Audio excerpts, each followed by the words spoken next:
So hi guys, నేను మళ్ళీ వచ్చేసాను కొత్త సినిమా కబుర్లతో. సో ఇంకా ఆలస్యం చేయకుండా వెల్కమ్ టు మై ఛానల్ ఎండిబిబిఎస్జే వీడియోస్.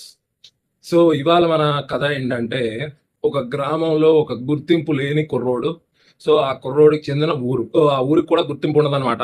సో ఆ ఊరికి గుర్తింపు ఎలా తీసుకురావాలి, ఏ విధంగా తీసుకురావాలి అనేదే మన పెద్దిగాడి స్టోరీ.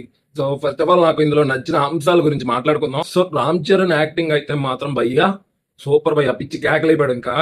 ఇంకా జాహ్నవి కపూర్ కానీ, ఇంకా జగపతి బాబు కానీ, ఇంకా శివన్న కానీ, అందరూ కూడా వాళ్ళ వాళ్ళ పాత్రలు చాలా బాగా చేశారు.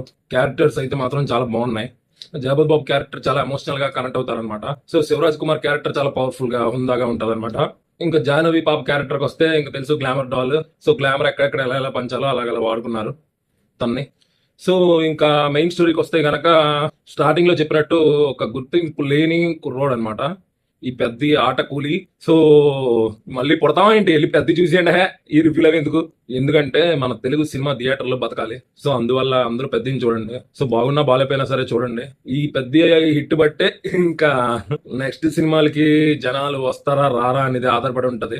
చెప్పుకోవాలంటే, నిజం చెప్పాలంటే, నాకు రామ్ చరణ్ యాక్టింగ్, ఇంకా కొంతమంది పేర్లు చెప్పాను కదా, వాళ్ళ యాక్టింగ్ తప్ప స్టోరీ ఏం పెద్ద అనిపించలేదు భయ్య. అంటే ఎమోషనల్ గా కనెక్ట్ చేద్దాం అనుకున్నాడు డైరెక్టర్ బుచ్చిబాబు, కానీ ఆ ఎమోషనల్ కనెక్షన్ అనేది మనకి ఎక్కడ రాదు. సో ఇంకోటి ఏంటంటే, రంగస్థలంలోని వాళ్ళ అన్నయ్య చనిపోయినప్పుడు, నాకు ఇప్పటికీ రంగస్థలం చూస్తే వాళ్ళ అన్నయ్య చనిపోయినప్పుడు నా కంట్లోంచి ఆటోమేటిక్ గా ఏడుపు అనేది వస్తుంది. కానీ ఇక్కడ అలాంటిది ఒక్క సీన్ కూడా లేకుండా చాలా ఎమోషనల్ సీన్స్ ని క్లబ్ చేసి అన్వాంటెడ్ గా పెట్టాడు అనమాట.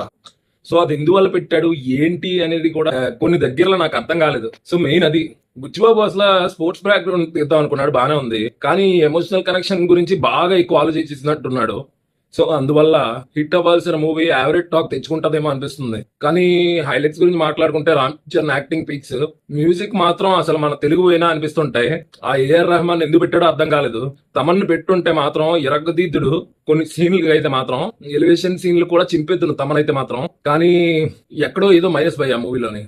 కానీ గాడ్స్ గ్రేస్ సినిమా అన్ని సినిమాలకి, తమిళ సినిమాలకి డబ్బులు వచ్చాయి ఇలా యావరేజ్ టాక్ తోనే. సో అలాగే మన తెలుగు సినిమాకి కూడా డబ్బులు వచ్చి కొద్దిగా థియేటర్లు కలకలాడాలని కోరుకుంటున్నాను. సో ఇది బై రివ్యూ అయితే. Thank you. మళ్ళీ మనం సమంత మూవీ వస్తుంది కదా, సో దాంతో గౌరీ గారితో కలిసి కలుద్దాం. Bye, take care. ఎండల్లో జాగ్రత్తగా ఉండండి. బాయ్.